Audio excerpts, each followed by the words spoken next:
du monde, il y a du monde, il y a Trezeguet. Ah oui. L'équipe de France est championne d'Europe. L'équipe de France est championne d'Europe. A fazer o remate. Siamo campioni d'Europa.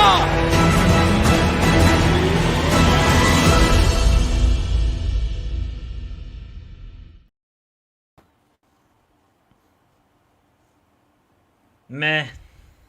Meh. Meh. Meh. Qué aburrido. Mitä tylsä toi oli. How boring was that? For these two games in Group C, I'm just gonna call them the boring group.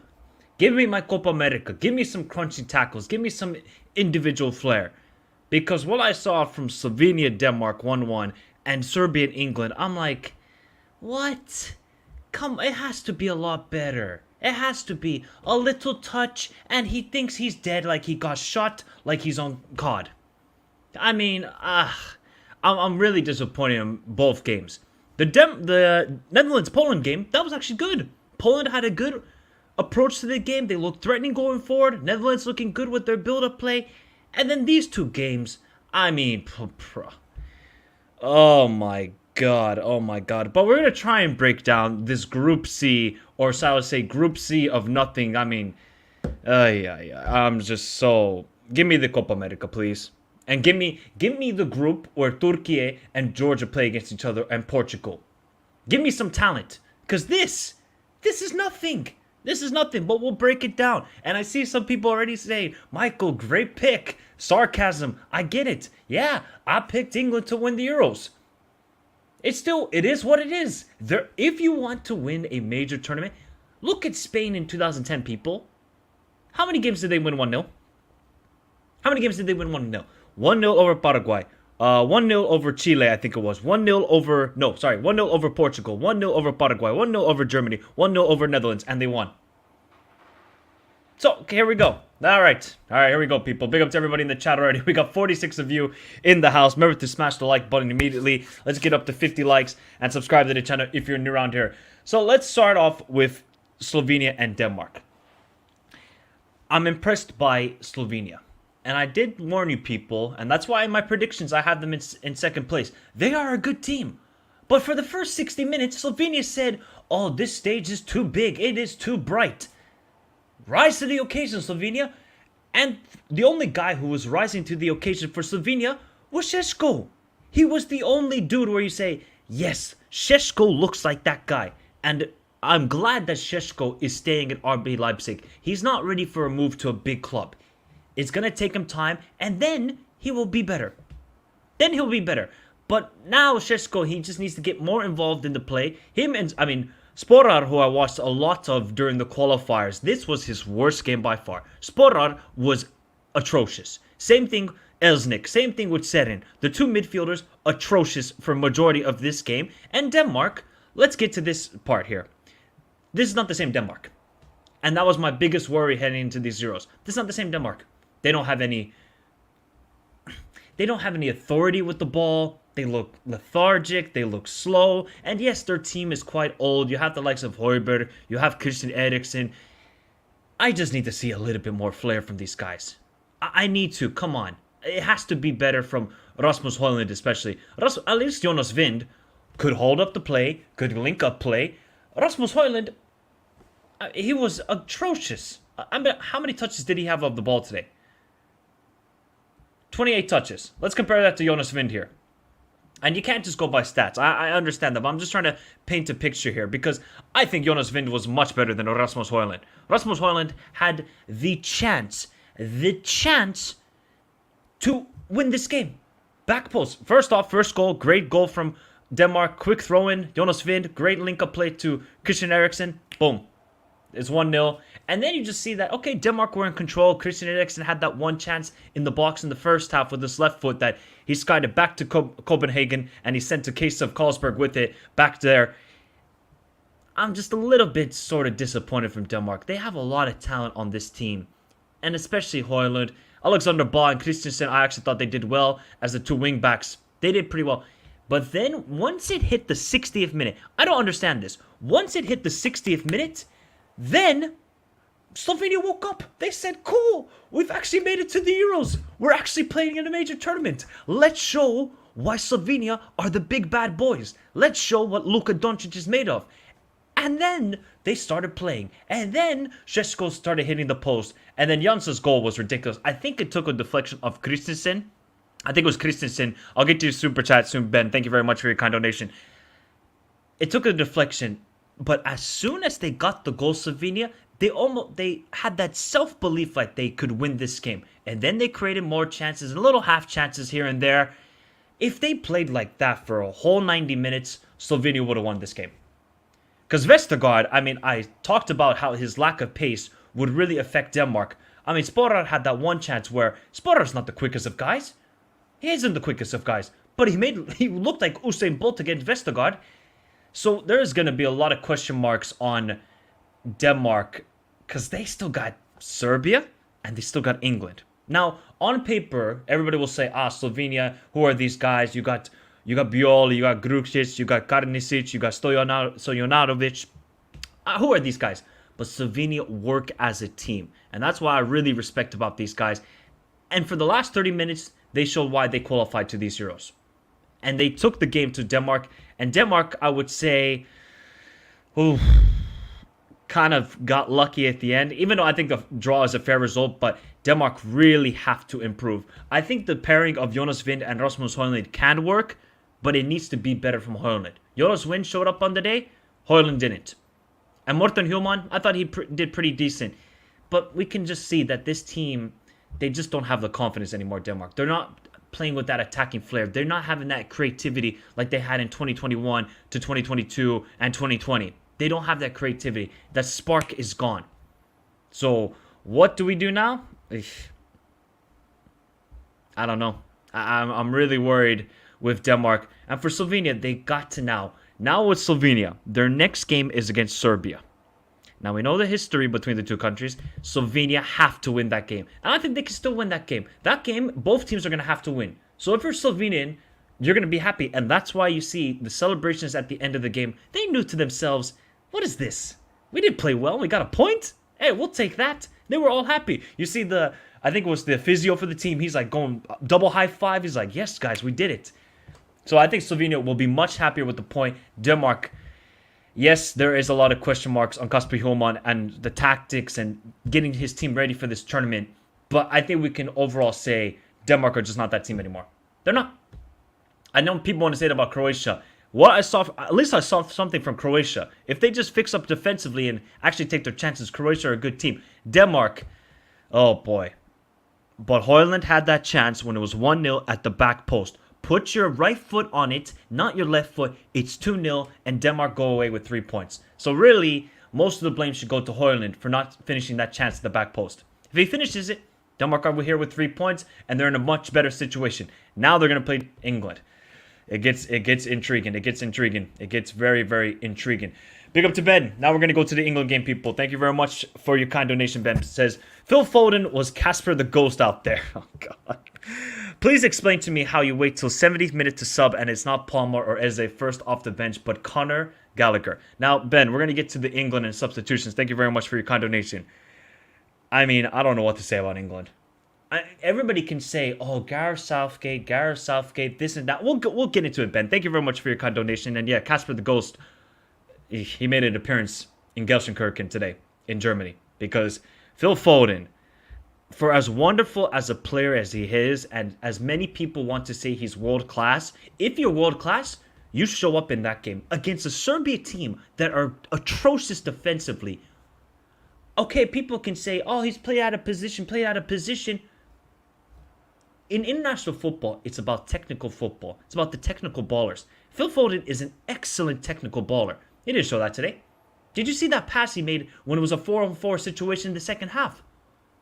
Huh? That's not Phil Foden. Casper the Ghost was out there. Thank you very much for your kind donation, Ben. And big up to Sabo as well, who's saying that Šeško would be called best young attacker in the world if he was from a bigger nation, and this is exactly facts. If Benjamin Šeško was called Benjamin, I don't know, Stiller, and he's from Manchester, England, and he came from the Man United Academy, everybody would be saying 70 million, 80 million, and he's a world-class player.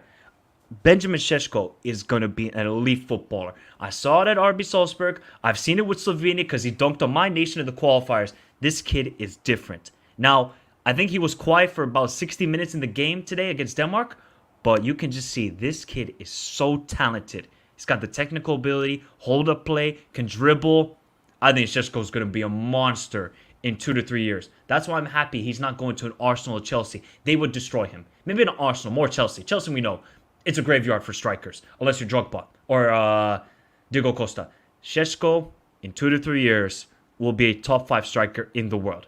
Guarantee it. You heard it here first, people. You heard it here first. So let's now get to England. Oh, boy. Actually, you know what? I got to give some praise to Serbia. Thank you very much, Ben. Ben, thank you very much for your kind donation again, buddy. He says, problem with England under Southgate has always been what to do when they take the lead. They don't know how to play slow and patient unless unleash the hounds. They got to unleash the hounds. Now, we can say what we want about Southgate, but I have to look at some of these players. Guess how many touches do you think Harry Kane had in that first half? I'll ask everybody in the chat right now. How many touches do you think Harry Kane had in that first half? This is like that, the game show.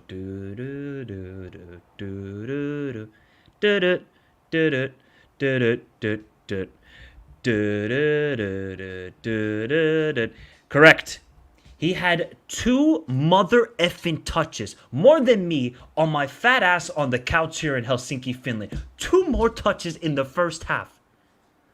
I mean, Harry Kane. I mean, where was Ben's super chat? Ben was talking about, unleash the hounds. Bro, Harry Kane, get your ass the ball. How are you only having 2 touches? If it's not working out, demand it. Sometimes you play DM for Bayern.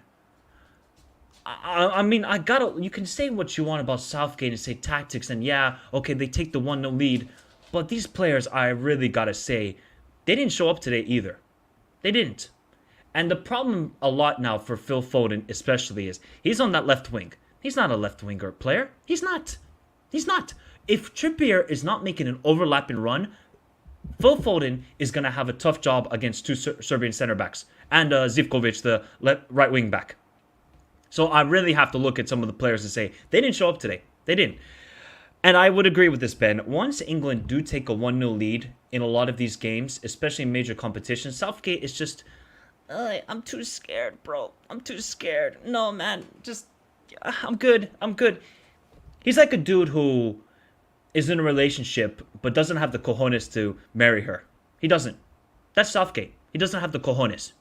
And I'm really worried that when it gets to the major games, like Serbia are... Wait. So thank you very much for your kind donations, Ben. Really, really appreciate you supporting the channel. AK is saying this. Now, AK, why are you watching that channel first off? First off, don't watch that channel during these tournaments. Those guys don't know jack shit about international football. I'll tell you that right now. I don't care about saying it. They don't know jack shit. They're saying Serbia have been very good on our difficult side. They're smoking crack. They're smoking straight up crack. Serbia drew with Bulgaria 1-1. Serbia drew with Lithuania, I think, 2-2. Serbia have been atrocious the last year and a half under Pixie, their manager. They don't know what they're doing. So people saying Serbia are a very good side and difficult side. No, they're not. No, they're not. Serbia are a horrendous team the last couple of years. The reason why Serbia actually looked decent today is because England were terrible. They were terrible today. But I give some credit to Pavlovic. If Pavlovic was by far the best defender on the field today. So, shout out to Pavlovic, who's, hasn't had the greatest of times, but Pavlovic has been decent. So this channel that you're watching, AK, trying to get some good analysis and actually trying to understand teams in international football. If they're talking about Premier League, fair enough. That's cool with them.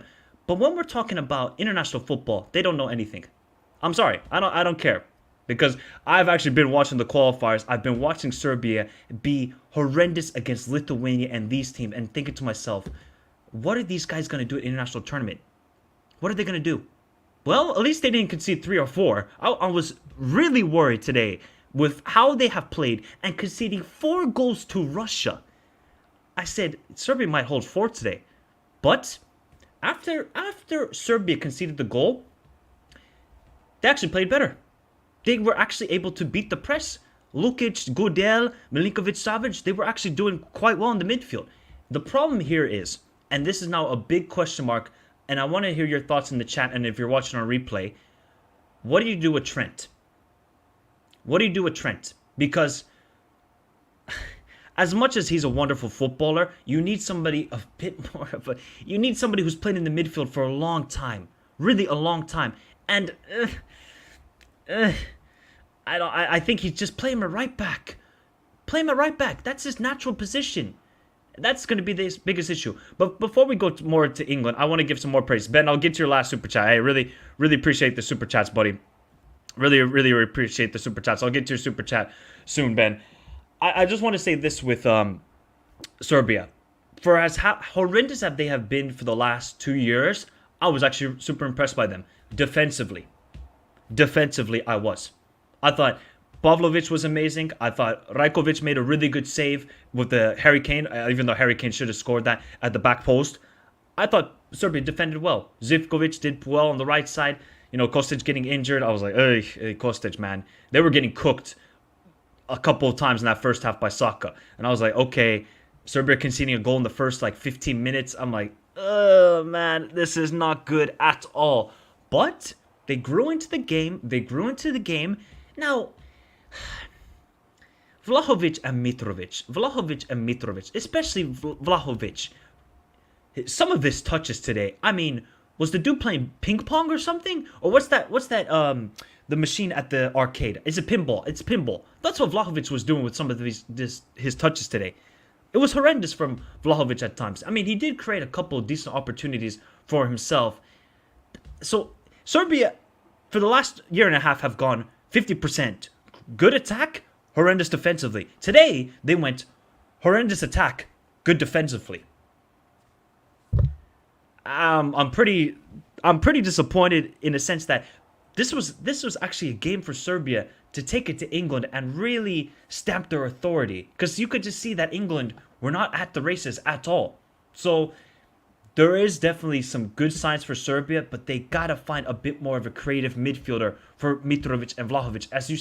As soon as Tadic came onto the field, you saw more creativity. You saw a bit more of a threat going down the middle. That's going to be the big issue for Serbia. Now they're going to go up against Slovenia. That's going to be an intense game. Now that game, it could be high scoring, because like I said, we know the history, and I believe with the way that Šeško and Sporar going up against the three in the back formation for Serbia, that could cause problems to them. But I feel like Serbia could cause a lot of problems to Slovenia. So that could be a really intriguing game, and we might do a watch along for it, because it'll just be the itch off, basically. That's going to be the itch off. So, yeah, give me your thoughts in the chat, and if you're watching a replay for Serbia, let me know your thoughts. Are you happy with this performance? Are you happy with tactically how Pixie approached it? Are you happy with your players? I think the players finally showed some spirit for this team, because that's another thing that's been really lacking with Serbia in the last year, is they have not shown any commitment or any desire for the national team. But today, they finally showed up. So let's get to England now, because everybody wants to talk about England. I thought Gehi was actually pretty good. Let's start with his positives. Saka was really good in the first half. Bellingham, I thought, was man of the match. Yeah, you can say, oh, tap in this, tap in that. Bellingham was the only one who wanted to drive with the ball and actually create something. I'm sorry, he was the only one. Declan Rice had a good game. So I think those are some positives for England. But in possession, they were actually pretty good for the first 15 minutes. Popping it around and looking like threatening. You know, Saka making a good run in behind, and he was beating a man. But they have to sort. If Southgate can fix that left side, boom, then we're good. So what do you do then? Do you drop Foden? But you really can't, because Foden is an excellent player, where if the game is tight and you need that individual brilliance, Foden can provide that. But there was nothing, nothing down the left side for England. Let's look at their average positioning for this team. And thank you all for your super chats. I'll get to them in a second. Bro, what is this? Is this an NFL formation? Am I watching an NFL formation here? Look at this, people. What is this, cover 3 or something? Oh my god. This actually looks like a like an NFL formation where you have the offensive linemen, then you got Trippier and Walker as the two wide receivers, and Gahey and Stones are the two running backs. Why does this look like an NFL formation? Where is the width? Where is... God, this is... Southgate's got to really fix that left side. Because Foden and Bellingham, they're overlapping with each other in that position. And Kane, Kane, get your... I know you want to be a striker who wants to get involved in the build-up play. You're one of the best strikers in the world. In the box. Boom. Get in there. So that's kind of the big issue for England. But you know what? They got the 3 points. They got the 3 points. So, and we can see that heading into with the friendlies as well, they haven't been playing well, England. Bellingham was obviously missing in those games. So it's going to take a while for really Southgate to figure out what is the best formation and what is the best lineup for this tournament. That's the biggest issue. So it's one game. I think they're going to do a lot better against Denmark, and Denmark will provide a much tougher test going forward. They got a little bit more speed up front with Jonas Vind and Rasmus Højlund. But if you look at this game, would you say England played better than Netherlands? Would you say England played better than even Croatia or Spain or Germany? Yeah, Matt, we can say that Kane didn't drop back a lot, but looking by that formation, he should be higher up the pitch than Foden, than Bellingham, than Saka. So that's why I got to say, kudos to Saka, kudos to Bellingham, kudos to Declan Rice, and kudos to Gahey. Because those 4 players really stepped up their performances, while everybody else, and Pickford did his job. He made a good save on Vlahovic in the second half. So overall, England, lethargic performance, getting the 3 points. We could say, how many teams have started off so badly in tournaments, people, and have won a major competition? Remember France? They got a late winner against Romania 2-1 in 2016. Obviously, Italy started off really well at the last one. 2012, I think Spain was a draw with Italy, if I'm not mistaken, or something else. 2010 World Cup, Spain lost to Switzerland. 2022 World Cup, Argentina lost to Saudi Arabia. So, I'm just trying to paint a positive picture here for English fans, because I'm the one who picked these guys, and I have some trust in these players like the Fodens, like the Bellinghams, like the Sakas, like the Kanes. This team on paper are a very good team. So Trent's got to know he hasn't played this position a lot. He needs to understand his body positioning, because sometimes he lost the ball and Serbia, they got on the attack. Remember that chance that Mitrovic had in the first half where he lashed it really quickly? It's because Trent lost the ball in the midfield. So these are the small little things that England need to improve on, and they can have a good tournament. So first game, a couple days to reset. Everybody in the media is going to go crazy. You're going to see Rory Jennings having the YouTube title saying, Southgate out, get this bum out of here. I already know what's going to happen, people. But they have to understand this is a long tournament. You can start off hot, but you could be a turtle. And at the end of the day, the turtle will win the race. Somehow, some way. But I'm positive about Serbia. I think they put up a good performance. They just need to be better attacking-wise, and they need to start Tadic. I know Tadic is getting old. I think Tadic is now like 35, 36. But you see, once he's on the field, they have a creative outlet. All right. So there we go. There's the reaction for both games. Now let's get to your super chats. Big up to Ben Lowry, MVP. Guys, can we get Ben MVP in the chat as well? Man sending in 3 super chats immediately straight out of the United States. He says, they don't know how to make runs only offensive. Was from transition and mistakes by defense in their own half. It's like Klopp at Liverpool play through Bellingham. So the only time really you saw England seriously get in behind the Serbian defense was Walker's pass to Saka. That's it. And then the one counterattack that Bellingham started. That is it. Why wasn't... That's the issue here, Ben. Where are the fullbacks for England who can provide the width and can make those overlapping runs? Instead, Southgate is relying so heavily on Saka and for Foden to provide the width and be a threat. But I just think only one of those guys can do it, and that's Saka. Foden wants to be the guy, especially when you're going up against a back 5 formation. The last thing you want to do is cross, or play down the middle. The whole idea for Serbia was to crowd the middle and force England out wide. And that worked. And they did frustrate them a couple times. But this is the thing, Ben. Serbia have not been great, so they had to really step up their performances. Southgate doesn't know his best team, obviously. He doesn't. I'm sorry. He really doesn't know his best team. And that's going to be a big issue for Southgate. Because now Bellingham is back for the team. This was his first game since the Champions League final. And then I think the biggest issue is, what do you do with Foden? The fact that Luke Shaw is not healthy, that's a big worry too. Because if Luke Shaw was healthy, he could do those overlapping runs. Instead,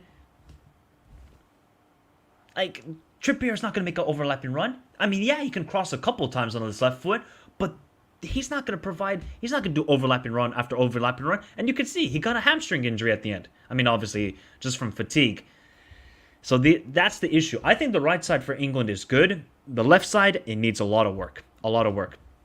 England-Denmark will be game of the tournament. We're going to hope so, 10 Dime, because that game, both games today, actually, I'll give credit. Slovenia and Denmark was a much better game than this. Much better game. So I still don't think it will be game of the tournament.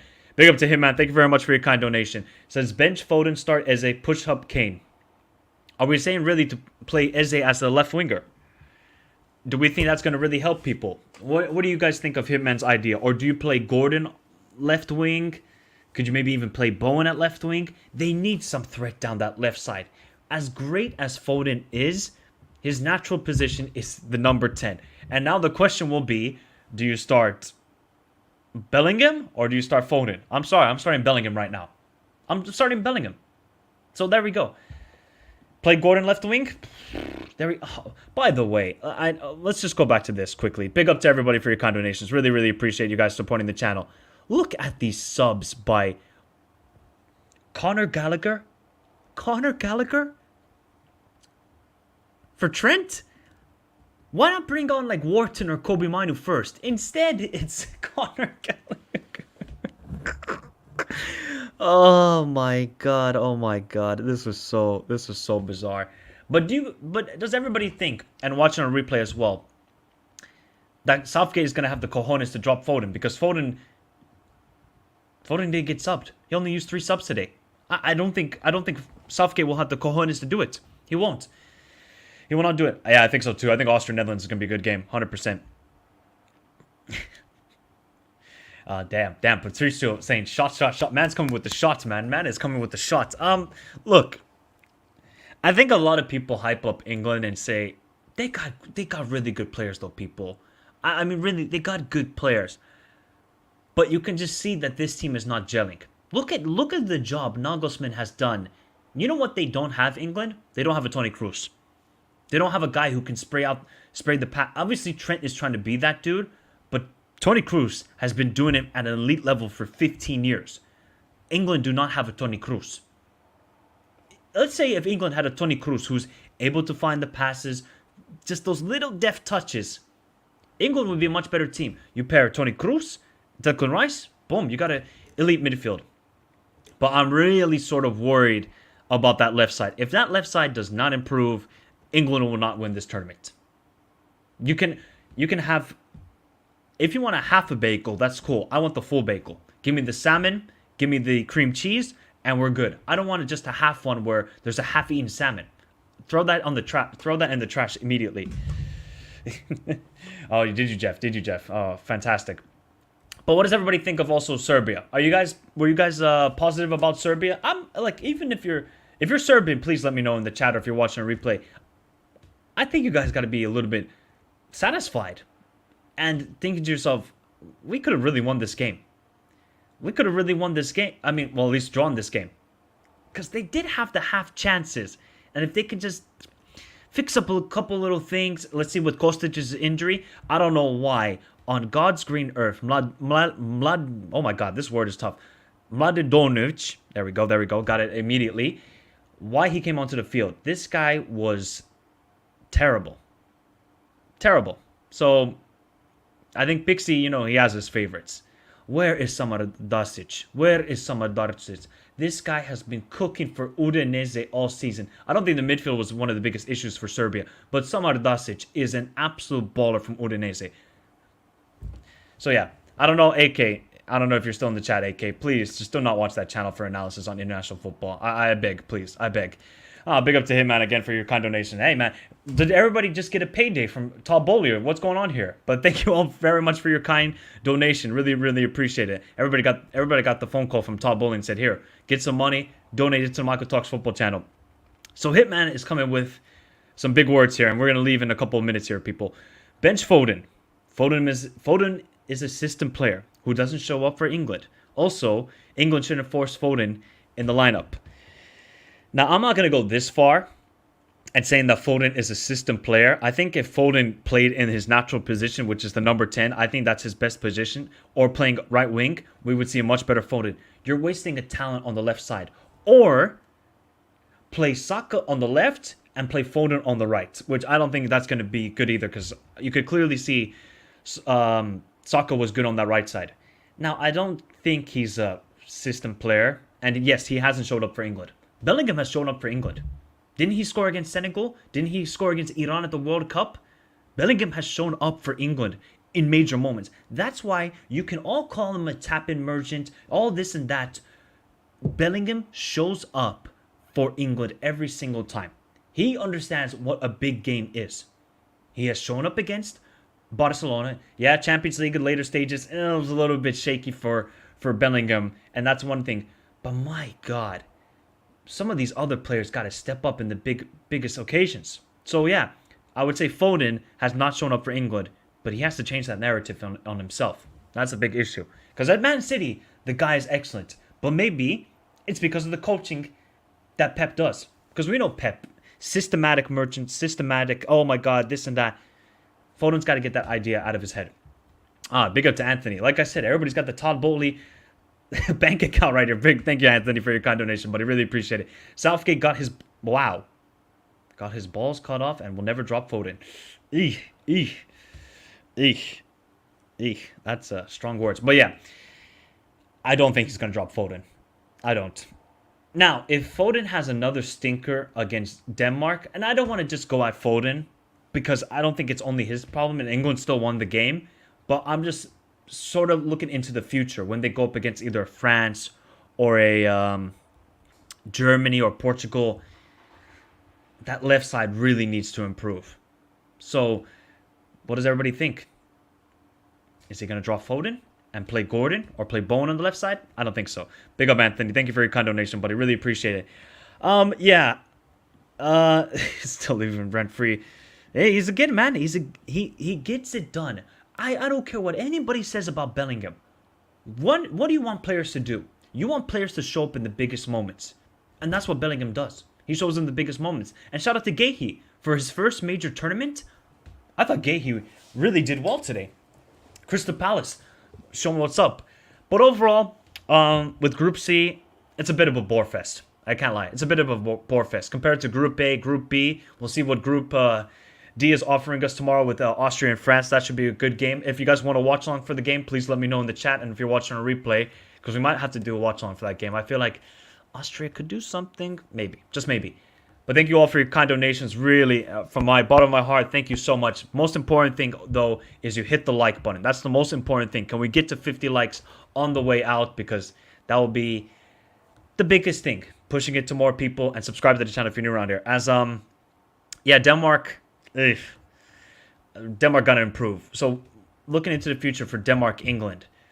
Denmark has the players to go up against England, but I feel like just they don't have really the players to hurt England. You know, if Højlund has to step up, Jonas Vind with his hold-up play could do well against Gahey and John Stones. And then what about Alexander Ba and Christiansen? I think those two guys could provide dangerous outlets going forward, especially in the counterattack, because we know England are going to dominate the ball. And what about then Serbia and Slovenia? Could that be then a high-scoring game where both teams look at each other and say, we need to win, and we need to get 3 points? So whoever wins the game between Serbia and Slovenia, they're pretty much into the round of 16. So that's going to be a very hyped up game. Oh yeah, I was watching the first half. I didn't see the second half. Big up Doug. He's saying Romania, Ukraine has the possibility to be 0-0. No, it won't be, Doug. Ukraine score goals and they concede goals. So I think that game could be 1-0 for either team. I feel like Romania will keep it very low scoring as they try and do so. But everybody, thank you all for your kind donations. Really, really appreciate it. Remember to subscribe to the channel if you're new around here. Remember to join the Discord. If one of the guys could drop that Discord, actually, I'll drop the Discord link right now so you guys can join it. I don't know why the link in the description down below doesn't work. It's just, man, this Discord is disturbing me. Let me just drop it quickly. So if you guys want to join the Discord, it is right there. I'll pin it so if people watching in the future want to see it as well, as we're going to head out here. Not been the most enthralling day. And remember also to go check out the reaction for Netherlands and Poland, because Memphis Depay and the headband was the main talking point of that video. Definitely the main talking point. So there we go, everybody. Have a beautiful day. Stay safe in this crazy world. And adios. Adios. We go back here. We come back tomorrow for more Euro content. Adios. Intenta irse por velocidad. Here's Hammett, and it may get worse. It's the hat! Turkey have won it, surely! Oh, it's extraordinary! Il y a du monde, il y a du monde, il y a Trezeguet! Ah oui! L'équipe de France est championne d'Europe! L'équipe de France est championne d'Europe! Gaat voor haar verder. Gaat voor zijn remate.